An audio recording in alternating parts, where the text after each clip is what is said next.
Welcome, everyone. It's a true honor to be with you today as we explore the essence of mindfulness in the workplace. In healthcare policy and finance, as you all are, our daily decisions don't just affect our budgets or systems, they touch lives. And every number on a spreadsheet, every policy drafted, every plan approved represents a human story on the other side. So, in this space, the pace is fast and the pressure is high and the stakes are deeply personal. That's why mindfulness is more than just a wellness practice. It's a leadership skill, a communication tool, and a foundation for a compassion centered governance. By cultivating mindfulness, we strengthen our ability to pause amidst chaos, to respond with clarity rather than to react from fatigue, and to remain rooted in our shared purpose, serving the well being of others through thoughtful and equitable healthcare systems. When we integrate mindfulness into how we lead, collaborate, and decide, we don't just improve organizational outcomes, we create a culture of care that radiates outward to every patient, partner, and community member we impact. I'm Jawan Smart, founder of Maktub Limitless. I help individuals and organizations unlock their potential through conscious leadership, equity driven strategy, and transformative insight. My mission is to serve, enlighten, and help others excel, creating a more awakened and inclusive world, one shift at a time. In doing so, I have the privilege with working with my brother and best friend, Dr. Hall. Peace and blessings, everyone. My name is Dr. Marcellus Hall. Pleasure to be here today. All right, before we begin, let's take a brief moment to arrive fully together. You can remain seated comfortably with your feet grounded and your hands resting gently on your lap. Close your eyes if that feels comfortable, or simply soften your gaze. Take a slow, deep breath in your nose and exhale gently through your mouth. Let our shoulders drop. Feel our body supported by the chair beneath ourselves, your feet connected to the earth. Now, bring your attention to your breath, your natural rhythm. No need to change it, just notice it. With each inhale, imagine drawing in focus, presence, and clarity. With each exhale, release any tension, distraction, or worry that carried you into space. Let's extend this awareness beyond ourselves. Imagine the light at the center of your chest, steady and warm. With each breath, that light expands. First, filling your body, then the room you're in. And finally, connecting with the collective energy of everyone present on this call.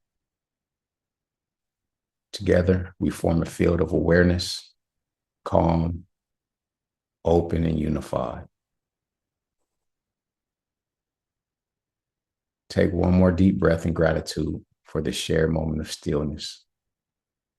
And when you're ready, slowly open your eyes or refocus your gaze, bringing that same awareness forward as we begin today's session. Thank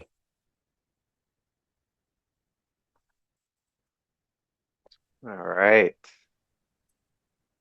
I often say this every time, but that is honestly my favorite part, getting started in this space, because it just really grounds me in this moment, centers me in that space of mindfulness. And I'm truly grateful for that. Truly grateful for that. And I hope you all are too. It is a pleasure to be here. We're going to look at our learning outcomes and what we're going to achieve today. So first thing we're going to look at is learn how to cultivate a work environment that helps employees develop awareness of the present moment through focused attention, breath awareness, and open awareness observation. And we're going to learn how to enhance personal well-being, reduce stress, improve focus, communication, and emotional regulation to improve employee engagement, collaboration, and productivity. Next slide. All right. So before we get into what is mindfulness, um, or breaking down these four critical concepts, I do want to highlight something that I think is very foundational to understanding mindfulness. As you heard, Juwan talk about how mindfulness can be applied in many different ways as tools and a practice in our everyday lives, in our workspace, in our family space, in our social spaces, which is critically true. But understanding mindfulness from a center point and realizing that it starts as it's a state of being. And when we are in this state of being mindful, then we can improve our internal and external energy and our relationships and our environment with being in that state. So it's an opportunity to raise our vibration, experience things from a higher quality standpoint by being in a state of being. So we must be in a state of mindfulness so that we can focus in. We must be in a state of mindfulness so that we can take accountability. We must be in a state of mindfulness so that we can be empathetic and demonstrate compassion and be respectful with intentionality. So we can't understand that without understanding the nervous system. I want us to look at mindfulness today and understand it as being in a state of mindfulness is basically regulating our nervous system because our nervous system is shaping everything that we're experiencing. It's framing everything. And that happens because our nervous system is a communication network. And when our nervous system is out of whack and we're hyperstimulated, we feel it in our bodies. We can become low mood. We feel sluggish. We can feel pain. Our minds not being clear in our thoughts, ruminating, thinking about the same thoughts over and over again, not being able to be open minded, not being able to exercise perspective taking. And we also experience it in our behavior. And that's the expression externally of what's happening within us. And that can show up by us being dismissive towards one another, being critical towards one another, and that overall impacts our relationships and the work that we're here to do. So, with that being said, when we go through this, I'm going to apply different concepts, and I just want to highlight 6 key points really quick. First of all, understanding from within that feedback loop, what we're talking about is dealing with our sensations, right? And our sensation from a nervous system level is just data collection. And that's the feeling that we have when all this information is coming into our body through our peripheral nervous system and going up our spine into our brain. And from that, we experience perception. And perception is where we're getting to the phase where we're making meaning, we're interpreting, we're basically intellectualizing what it is that we're sensing. Now, mindfulness is critical because we're talking about attention. And attention is the spotlight that we put on to where we focus. As you heard Juwan talk about focused awareness, which is a core concept of mindfulness, so that we can be present. And with that attention, it can be reflexive or it can be deliberate. And that's the beautiful thing about mindfulness. Mindfulness is when we are deliberate with our attention, we're deliberate with our emotional states, we're intentional with our thoughts, we're intentional with our behaviors. So, with that framework, this carries us into how we can exercise mindfulness by understanding what we're sensing, being tapped in, and being deliberate about that sensation and perception, and developing practices or behaviors that can help change things around us as well as within us. So, with that being said, mindfulness is a way of being intentionally focused on the direct experience of life, right? So, the here and now. I talked to you about the intentional spotlight, being focused right now, right here. We're present together. I'm not thinking about what I did earlier today or what I got going on later this evening. I'm here right now with you. It's an intentional practice of awareness that reveals life as it truly is without assumptions or critical judgment. This part of mindfulness, a way of being, is the skill development portion of mindfulness. It's not easy to function without assumptions or critical judgment. I know that's very hard at times. But with practice, with repetition, this is something that we learn to do, which is very key because, as I explained from the nervous system level, that our emotions are framing what we experience and how we think about things. And then how we think about things is then reflected in our actions. So if we can reduce the assumptions and the critical judgment, then we can open ourselves up to be more receptive and exercise perspective taking, which is key because we all experience the world differently and we want to create inclusive environments, which means that we have to hold space for how everyone is experiencing things, not just how we experience it. Mindfulness reveals the impermanence of all things and situations because if you think about it, if you think about a time where you were just feeling a little all over the place, or maybe you were, focused on one particular thing, hyper focused, thinking about something that happened, you couldn't let it go. And then you dropped into your breath and you breathe in and you breathe out and you feel your body calm. That sensation, that's your nervous system. And in that moment, in that one breath, focused on that breath, you're not thinking about that problem. You're not thinking about that thought, which shows us that all things are impermanent. That is normal as well as it is inevitable. And that's a key consideration when we talking about mindfulness, remembering that things are impermanent, it's not fixed, and that leads us to having a growth mindset. And in the workplace, mindfulness is being fully present and engaged in tasks, um, critical thinking, emotions and relationships and our surroundings and how we interact in these spaces, as well as the work that we do. And with that, we can respond thoughtfully rather than reactively. With that being said, I always like to get engaged and have a perspective from the audience. So, if you could please, um, notice I just talked about the sensations, right? From an emotional standpoint, from a mental standpoint, or from our behaviors, our environment. When you think about what you get attached to, and I think we all can say we experience all attachment to all those things, but what are you most vulnerable to? Are you most vulnerable to how you feel, your emotions? Are you most vulnerable to getting stuck in a certain way of thinking and ruminating thoughts? Do you fixate on the behavior, or do you find yourself feeling vulnerable and fixating on the environment? So, if you would please let me know which one appeals most to you, even though we experience all of them, just for your own awareness, right? Because we're talking about mindfulness. So, this is about being aware. When you reflect on yourself and your experiences, do you find yourself being more attached to your feelings, being attached to the ruminating thoughts? A particular behavior of your own or others, or your environment, your relationships, and how things are happening around you. What's impacting you the most? What are you paying attention to the most on a regular basis, even though we do pay attention to all of them? I would like to know what your thoughts are in that, please. Emotions. Okay. Emotions, thoughts, emotions. All right.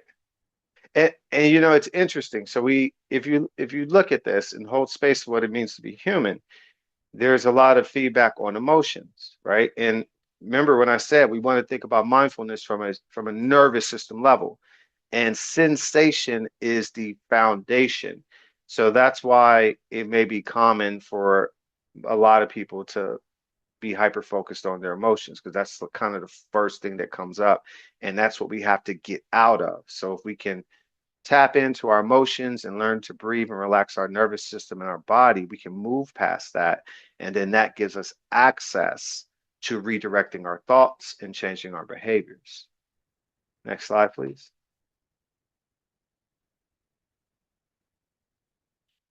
All right. So we know what mindfulness is from a nervous system level, from a conceptual level, talked about the concepts. Now, let's talk about what happens when we don't have mindfulness. Now that we know what it is. So, how does this show up when we are in this space to where we're not in control of our nervous system, we're not in control of our body, we're not really tapping into our thoughts. What does that look like in the workspace? So employees are less empathetic, express themselves based solely on emotions, right? And here's that key word: they feel disconnected and isolated. And why is that? Because again, going back to the foundation, the first aspect is sensation, right? And it's what we're sensing in our interpretation of that, i.e., our feelings, that basically directs our thoughts. And then our thoughts are directing our actions, and our actions are showing up as us not being able to open ourselves up and see things from other people's point of view, being able to connect with them. And when we can't see things from another person's point of view and we can't connect with them, this is that feeling of disconnection. Communication breaks down, and leadership is less likely to model the behavior, character, and values that they expect of others, right? Because we talk about leadership, this is really critical because think about in the household, if you have, the dad or the mom, either or both, depending on your particular situation, even could be two moms, two dads, right? But the point is, when the caregivers, whoever is basically at the higher echelon of the home, when they are not in a good space and not in a good mood, what tends to happen with everyone around them, with the children? The children are tiptoeing. They tend to be more quiet. They tend to be more reclusive, and maybe isolate themselves. And it's the same thing in the workspace. Not that our leadership are our parents by any means, but we understand that leadership sets the tone for what our mission is and what we're doing. A lot of times, what our parameters are around what we're doing. So, if leadership is not in a good space, they're not listening, they're not being open minded, they're not being considerate. Then what happens is the communication breaks down, and a lot of times employees tend to, even want to separate themselves and be distant from leadership. Mental fatigue is higher. Memory is not as efficient. You got learning problems, collaboration issues, and overall performance is basically reduced. And again, going back to the model I provided for you, because I wanted you to see how all this connects. Why being in a state of mindfulness is so critically important. Because when we're not being present and we're not dealing with our emotions, we're not dealing with our thoughts, we're not reflecting and dealing with our behaviors or the stressors that cause these onsets, then what happens with the ruminating thoughts? It takes up energy. We become mentally fatigued. Your brain is 2 to 3% of your body weight. But even when your brain is at its least active state, not the most active, this is at the least active state, your brain is using up a quarter of your body's metabolic energy. So imagine when you're ruminating, imagine when your thoughts are just on go or you're hyperstimulated. Can you that think of all that mental energy that's being sucked up? And that will lead to problems with our memory. And if we have issues with our memory, we're not learning. And also, it's going to affect our ability to perspective take. Well, we can't have perspective taking. We can't problem solve. We can't collaborate because we can't collaborate if I'm not listening to you and you're not listening to me. And then that's going to affect our overall performance. And what we see as a result in the behavior is I need time off from work. I can't do it today. Right? I can't go in. It's just too much. And that's when the healthcare costs associated with mental health and physical health related factors seem to go to the roof. And this is a very serious thing because we know cardiovascular disease, autoimmune disease, a lot of different things are associated with chronic stress, which can be onset in a toxic work environment. So mindfulness allows us to tap in and regulate ourselves, emotionally regulate, deal with stress so that we can be in a better space emotionally, mentally, and physically and show up on our job, be more engaged, experience more satisfaction, have healthier interactions with each other. And that reduces the issues with mental health and the physical health-related factors. And lastly, difficulty retaining employees, leading to high turnover and a loss of institutional knowledge. Because again, like I said, no one wants to work themselves into an early grave. So eventually, if people cannot cope at the job and they can't balance themselves, then the next stage is to do what? Go somewhere else. Go to a place where you can work and you can experience a sense of belonging and you can feel valued and you feel good at work, right? We need to feel good at work to do the best work we can do, to be the best service providers that we can be. We have to be at our best internally. So it all starts with you. It all starts with you. And that's why prioritizing yourself in terms of your health and your emotional mental space, it must be key. And mindfulness is a very beneficial way and tool that we can do that. Next slide. All right. So why does mindfulness matter? When we start talking about mindfulness in terms of a practice, and we're just going to focus right now on that breath awareness. Jawan just walked us through that beautiful intake of breath awareness, down regulating our nervous system. We're tapped in, we're locked in. I got my green tea over here with apple cider vinegar. Thanks to Jawan, he put me on apple cider vinegar and tea. I've been drinking it ever since and I feel good. I mean, I am buzzing inside, right? And as a result, we can slow down our thoughts. We can focus. We can be here with each other. I mean, really be here and contribute. For example, you all just tapped in and you responded to my question. You couldn't do that if you weren't mindful. You couldn't do that if you weren't connected. And by seeing you do that, I feel appreciated. And I'm smiling and I hope that you can feel my energy and it makes you feel good too. That is the collective conscious feedback loop that mindfulness helps us permeate. It's a beautiful thing. We can adapt to stressful situations with a positive outlook, cultivating a problem solving mindset.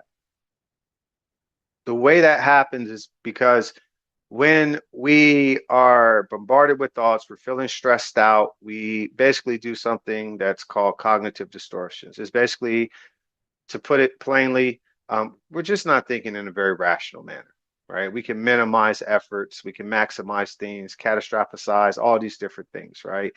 One thing happened and then we think it's going to happen every day. Or we may do something that's effective and positive, and someone may tell you, great job. And you may be like, that wasn't really nothing. That's no big deal. It's nothing special. You know, downplaying yourself. Or you may look at something as being more important than it actually really is. It's not a problem in itself, but the problem is actually how we look at it and how we deal with it. And this is why mindfulness is critically important to calm our nervous system and put us in a state to where we can be mentally engaged and we can have a positive outlook. We can see a problem, not necessarily as an issue, but maybe a challenge that offers an opportunity, right? And it can lead to bigger and better things, right? We can reframe it with an optimistic learning per take on it. We can recognize our emotions and the impact our emotions have on our thoughts, behavior, and the environment. And this is critically key because, again, we just dropped in a chat box and you just said, for most of you, hey, it's my emotions. That's really what I tend to notice and I tend to really focus in on. But can we identify what we're feeling, right? Can we really connect and understand what we're feeling? That is one of the first stages of emotional intelligence, right?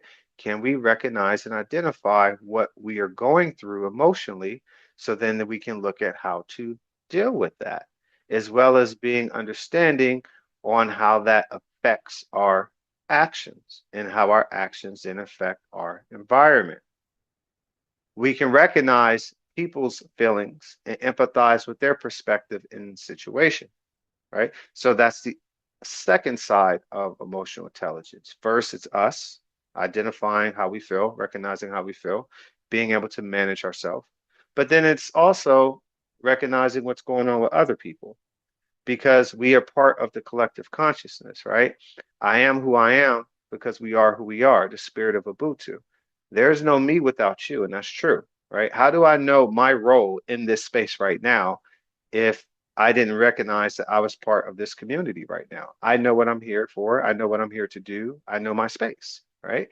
Because I also know what your role is and what you're doing and how I'm engaging with you. So then you can take this information and raise your vibration and improve the work that you're doing in the lives that you touch. So we're all, again, we're all connected.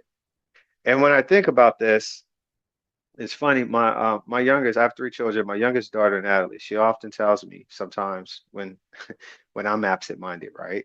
Full disclosure. I'll be like, "What's wrong with you?" And she'll be like, "You are what's wrong with me." And I'm like, "What did I do?" And she is like, "Well, I said, this to you, and you didn't even pay me any attention." And I'm like, "Okay, so why are you in a bad mood?" She says, "Because when you're," she's like, "when you're not present and aware." And you're off, then that makes me off because your mood affects my mood. And I'm like, hey, what can I say, right? She put me in my place, and she's right about that. So we got to be able to recognize how our emotions are affecting other people. Next slide.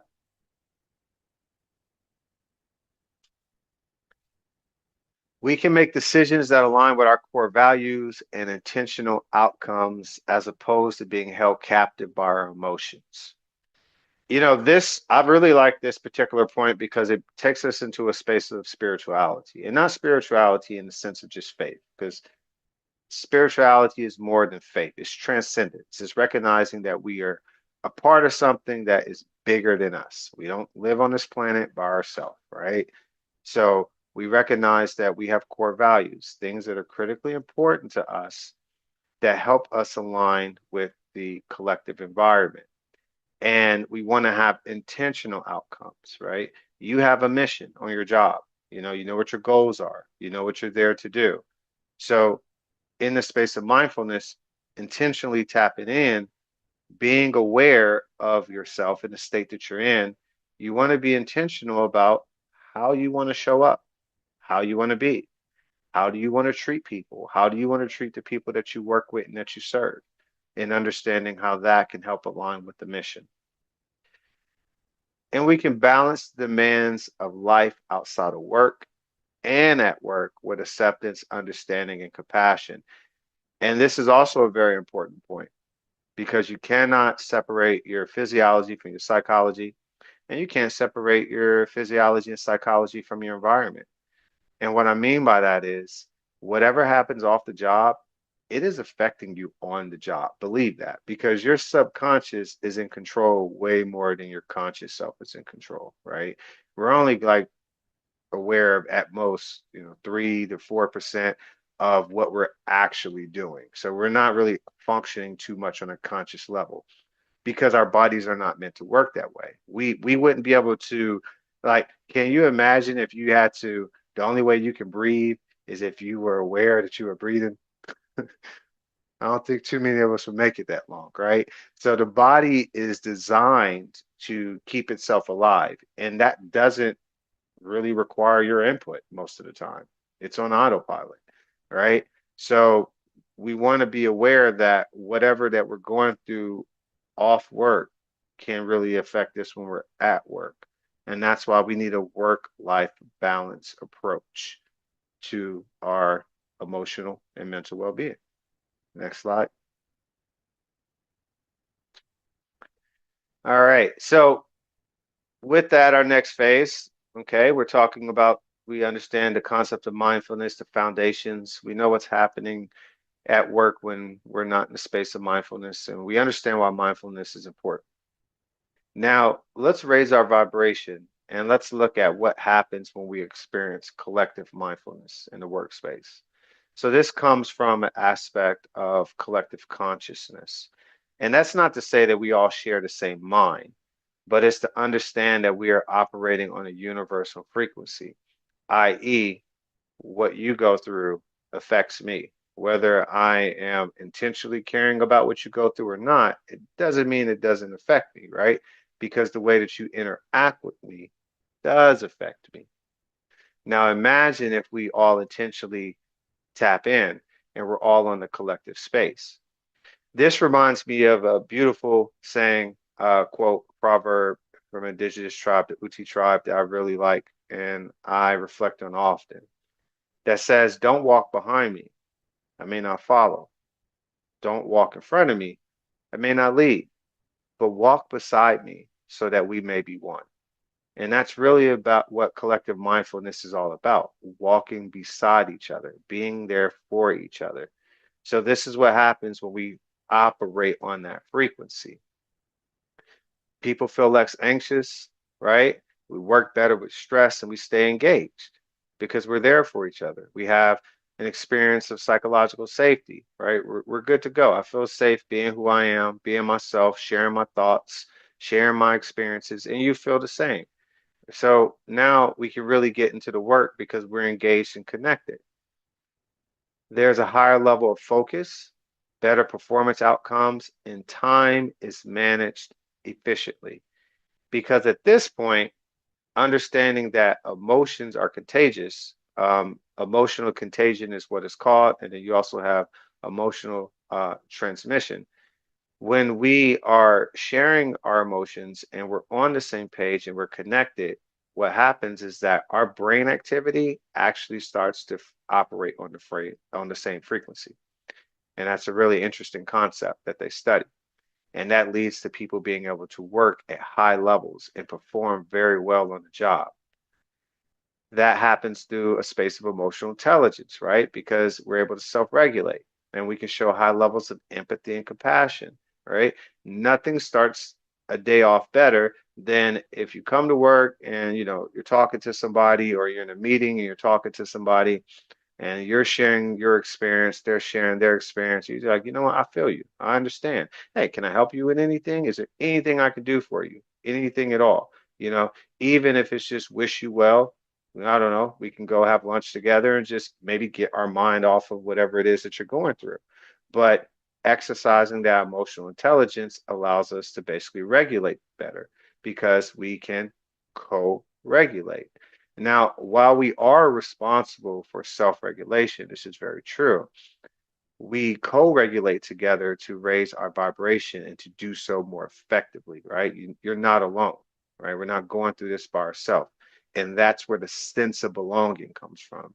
That's where the whole experience of inclusion and inclusive environment comes from, right? You're not alone. I see you, you see me, you matter, I matter. I want to involve aspects of you, and you want to involve aspects of me. So that allows us to have more deeper conversations, have active listening, deep listening, and now there's more respect, there's more openness, and there's more honesty.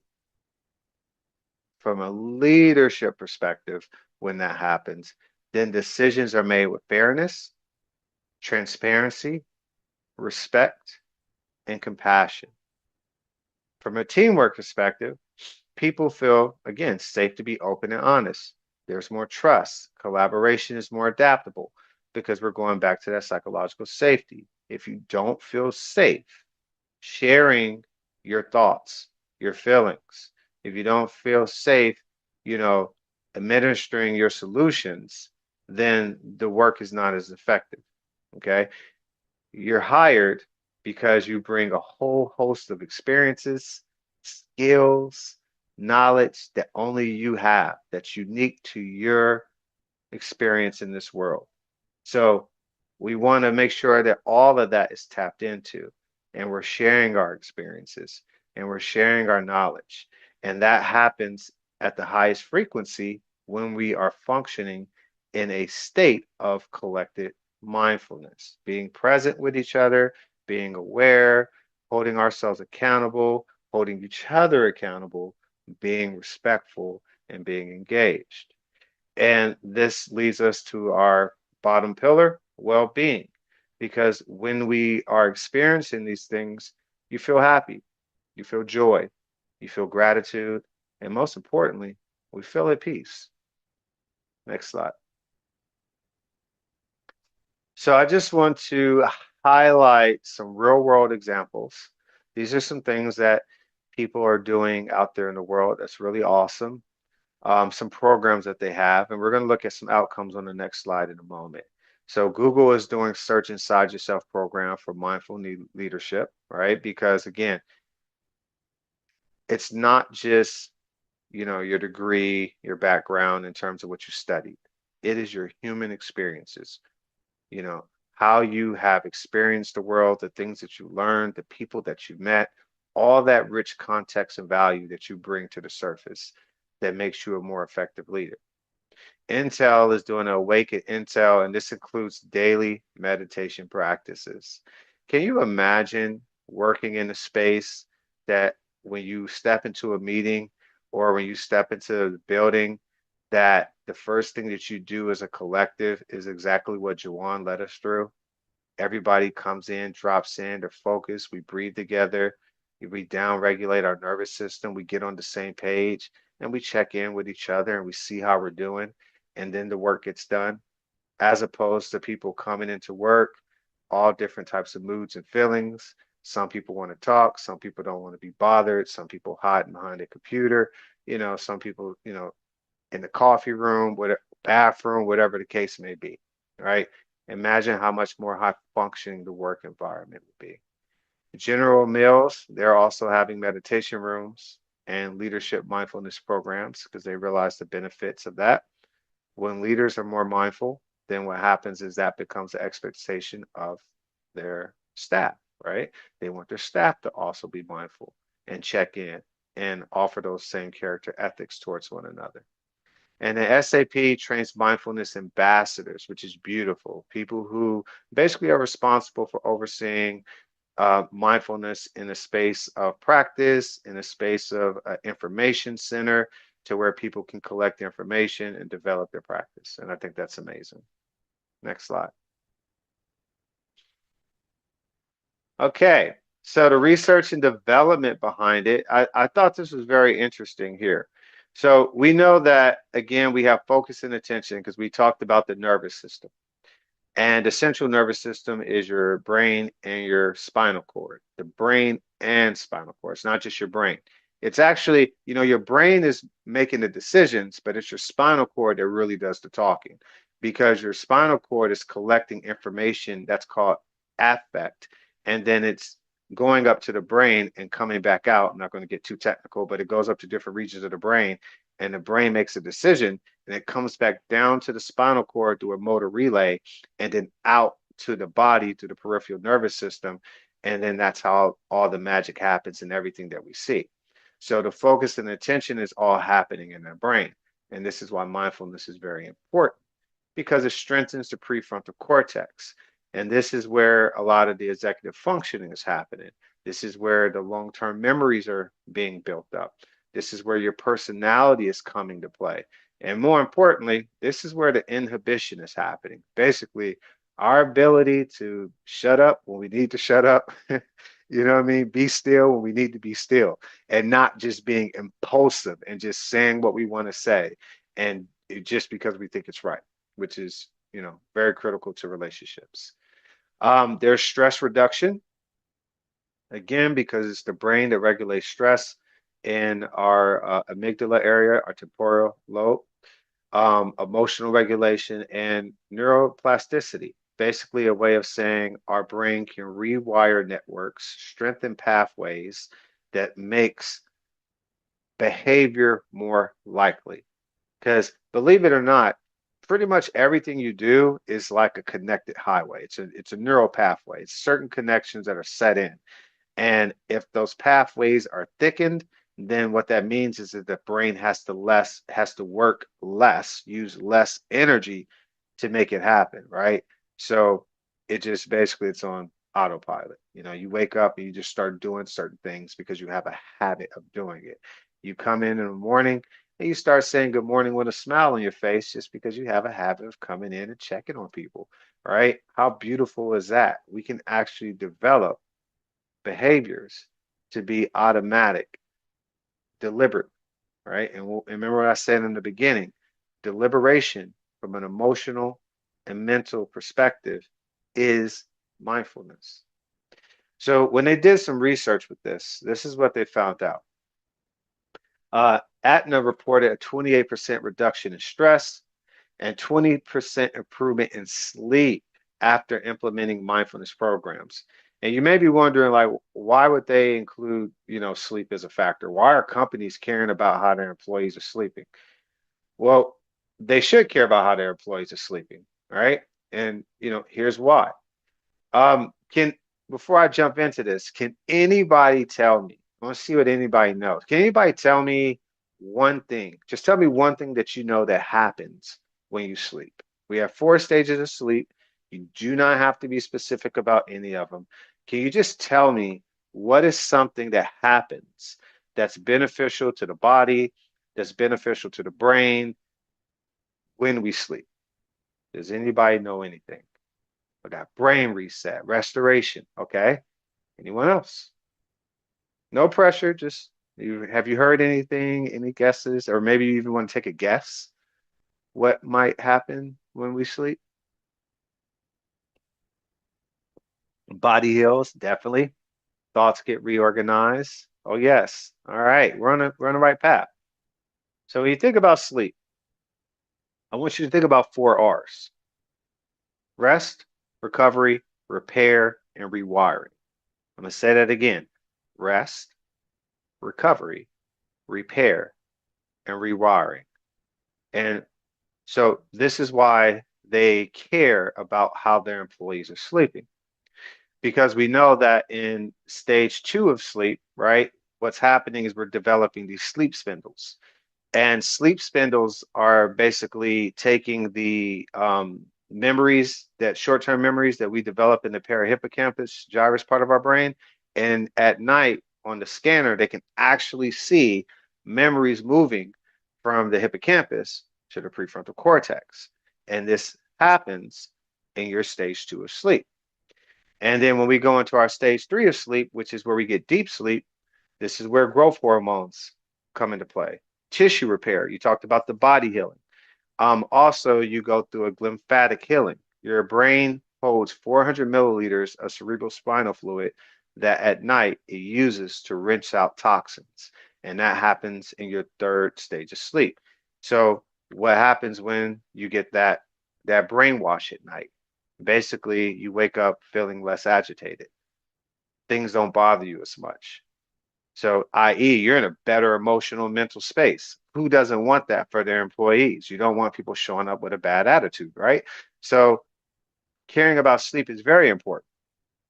And then, more importantly, stage four, which is our REM sleep, rapid eye movement, this is where emotional processing happens. That's the benefit of dreams. Dreams allows us to act out different things that we're feeling, hypothetical situations. So then when we wake up in the morning, you know what? We are more emotionally balanced. So if your sleep is disrupted in any way, then guess what? You can have issues with your growth hormones, cortisol levels. You're not really developing the long-term memory the way you want to. You're not having the emotional processing that you need. And this is critically, critically important. Um, Now that we know how awesome sleep is for us, um, on a scale of 1 to 10, one being not so great, 10 being phenomenal. Can you rate yourself and tell me how well do you sleep on average?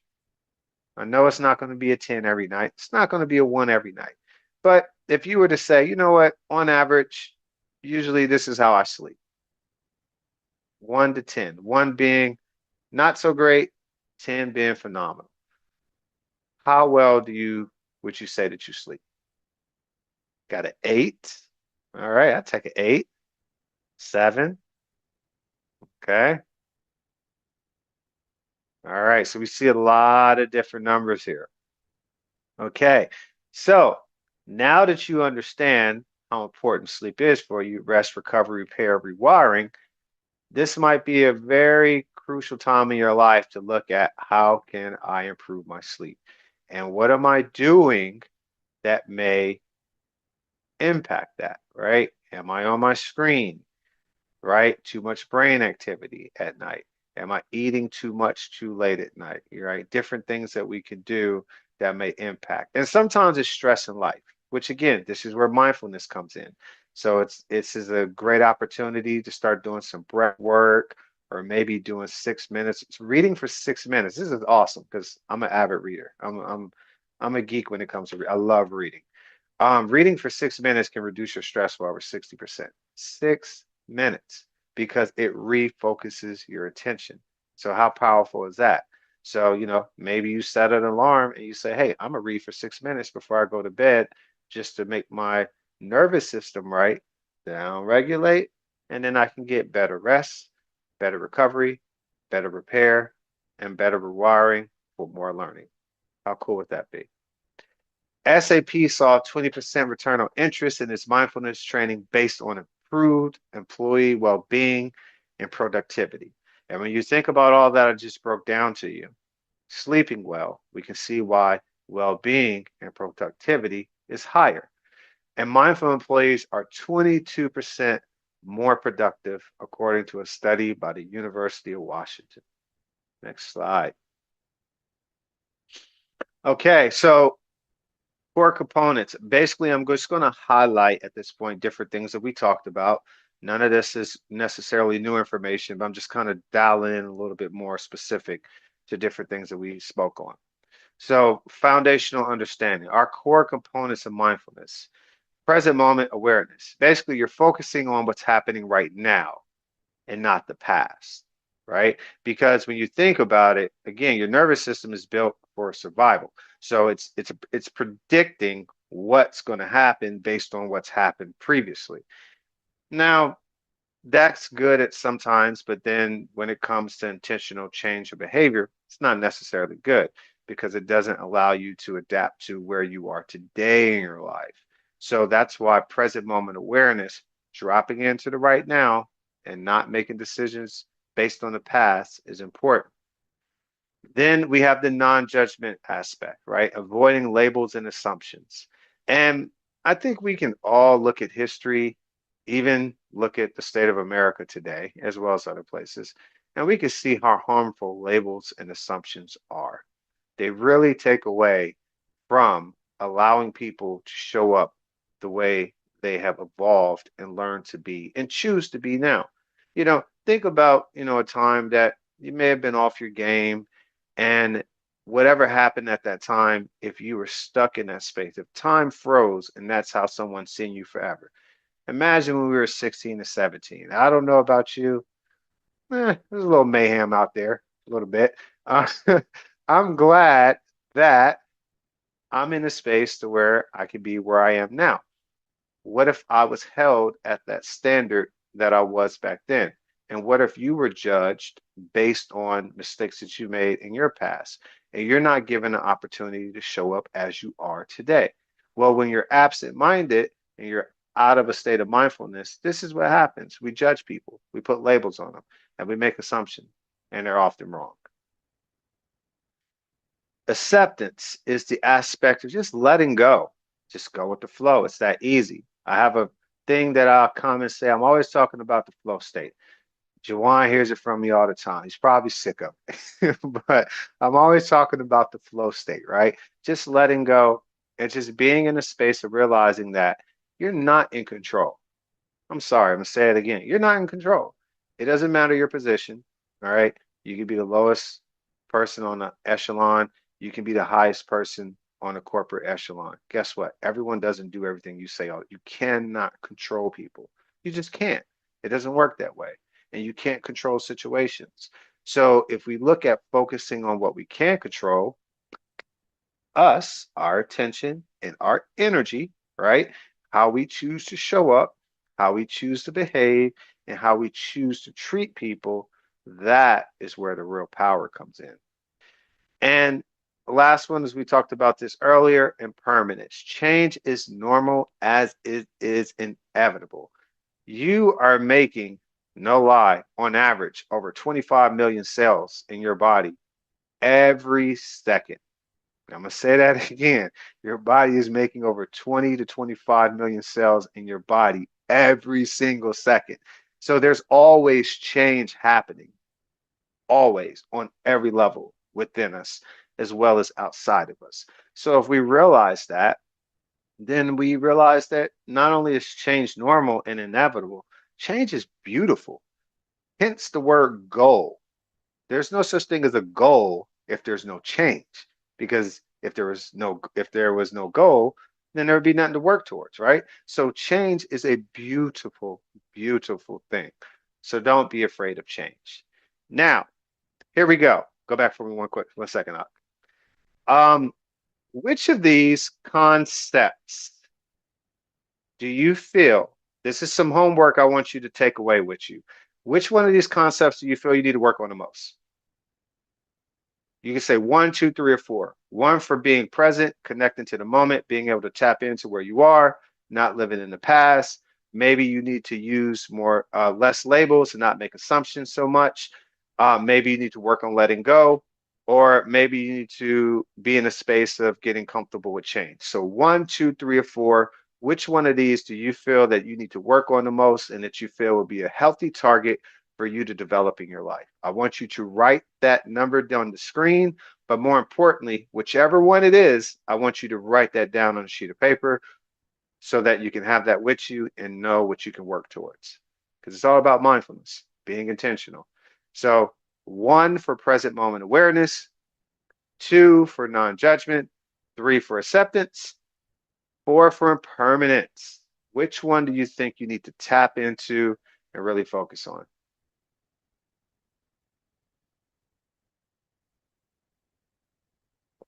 All right, so we have present moment, impermanence, impermanence. Okay, awesome, beautiful.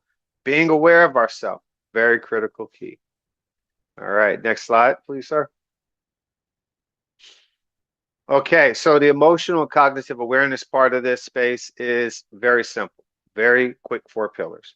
One, recognizing your emotions, feelings, thoughts, and behaviors. Remember, again, going back to the nervous system, it's a sensation is the foundation. From sensation comes perception, from perception comes attention, from attention comes our emotions, feelings, thoughts, and from our emotions and feeling thoughts comes our behavior. It's a constant structure where everything's interconnected. Identifying stressors, which is general, and triggers, which is more specific. For example, being like work sometimes stresses me out. That's very general. If you say Tina at work stresses me out, then that's a trigger, right? You got some people who just feel a certain way when they go to work, and you have other people who will take the long way around the office just to avoid somebody, right? But being aware of whatever your stressors and triggers are allows you the opportunity to know what you need to focus on and improve. Okay. And when you do that, you develop a non reactive response. It means we want to be less impulsive and more rational and logic, right? We talked about the prefrontal cortex. When we're stressed out and that prefrontal cortex goes offline, we become impulsive. We say some things we shouldn't say, and we do some things that we probably shouldn't do, right? So mindfulness allows us to be in a regulated space to where we can be more rational and more intentional and more effective with our actions. And last, practice respect, empathy, and compassion for yourself, for others, but also for your environment, because it's all connected. You affect other people affect you, and you affect your environment. And the state of your environment also affects you. If you're not taking care of your workspace and your environment and it becomes dirty and toxic, then it affects your physical health and your mental well being. Next slide. All right. So, how can we apply these different things that we talked about today? Well, good. Mindfulness is a state of being. So, in your breath awareness, locking into your breath and focusing on your breath and using your breath as a way to calm down your nervous system, what you eat, and not just sitting there and focusing on what you eat, but being conscious of what you put into your body and how that affects your emotions and your mental space, right? What you're drinking, water versus whiskey. No judgment, but moderation, right? Movement, intentional movement with your body, right? Because movement leads to healthy BDNF, brain derived neurotropic factors, basically gives you healthier brain cells, so that you're thinking quicker, being more effective in your action. And that comes from intentional movement. And then of course, resting with intentional mindfulness. I talked about the sleep, rest, recovery, repair, rewiring. You can apply it in your relationships. Listening first, then speak, right? Listening first, deep listening to not just what the person's saying, how they're saying, maybe some things that they're not saying that you're like, they're probably really feeling this way based on, some things that they're avoiding. But with all that, we can respond with respect, we can respond with empathy, and we can respond with compassion. And in performance, practice beginner's mind, meaning don't walk into a space and think you know everything just because you've been there before. Me and Jawan had this conversation literally last night. Every time I teach this course, mindfulness, um, whether it's in the work that we do or whether it's in what I do as a counselor, I'm always updating my knowledge. I never go into it like I know it all because I don't. I don't, and I'm not going to pretend to. I'm always learning. Radical acceptance. Remember, letting go and going with the flow. And integrity, holding yourself with accountability. That requires a high level of mindfulness because you have to be paying attention to what you're doing and the impact that it has. Next slide. All right. These are some beautiful things that Jawan had put together that I thought were phenomenal. So, digital workplace mindfulness, because we are in a tech era for sure. Mindfulness emailing. Pause before sending. Check your tone. Ask, does this message express my intentions clearly in a compassionate tone? All right, very key because everybody reads a text message and you ain't even paying attention to what they said. You're reading it with a tone in mind, and that has a big impact on how you receive it. Zoom grounding. Begin with 60 seconds of silence or collective breathing, like Jawan did. Gather yourself in a collective space and raise your vibration, downregulate that nervous system, and be in a good space. Tech life balance. Establish device free zones, times, set reminders for intentional movement and hydration. Take care of your body. Strong mind, strong body, strong spirit, strong will. And focus work blocks. Schedule 45 to 60-minute work sessions, followed by 5 to 10-minute intentional breaks. This is beautiful because we operate throughout the day off of something called ultradian rhythms, meaning our energy and opportunity for attention and focus is up for about 90 minutes and then it comes down. And then it goes up for 90 minutes and then it comes down. And it happens all throughout the day till we go to sleep. So that last bullet point is a phenomenal, phenomenal practice. Next slide, sir. All right, so measurement evaluations. This is some things you could do from an individual perspective. Pre, post stress surveys, check in with yourself, self-reported focus assessments, emotional regulation, evaluation, okay? From a team perspective, employee engagement surveys, psychological safety assessment, check in, see how safe everybody is, team collaborative evaluations, seeing how well people work together and what's effective, what's not. Organizational, absenteeism reduction, retention rates, productivity benchmarks, and healthcare claims. These are all different things that we can kind of look at to see how mindfulness is benefiting us. All right. So, with conclusion, mindfulness can bring clarity, peace, joy, compassion, gratitude, and love into your life through awareness. Mindfulness is a way of being, not doing, that is effortless and always available to you wherever you need it. Walk through life with a mindful spirit. And last but not least, wherever you go, go with awareness and the power of the present moment. Life is evolution, and the power of transformation is within you. All right. Thank you all for attending today. I'm going to pass it back to my better half. Thank you all for being here today, for your time and attention and grace. I am most humbled by you. Thank you. Appreciate that, Dr. Hall. So I'll keep it really brief for everyone as I know it's time to come to a close.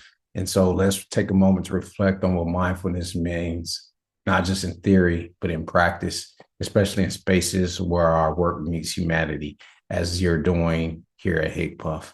And so let's live with this principle. Let it remind us that transformation of individuals, teams, and entire systems begin within. So as you leave today, carry with you the stillness between your breaths, the clarity of your awareness, and the courage to see, to serve, to enlighten, and to excel in the world and those around you through a lens of empathy, connection, and limitless potential. Thank you all for being here. Have a blessed and beautiful day.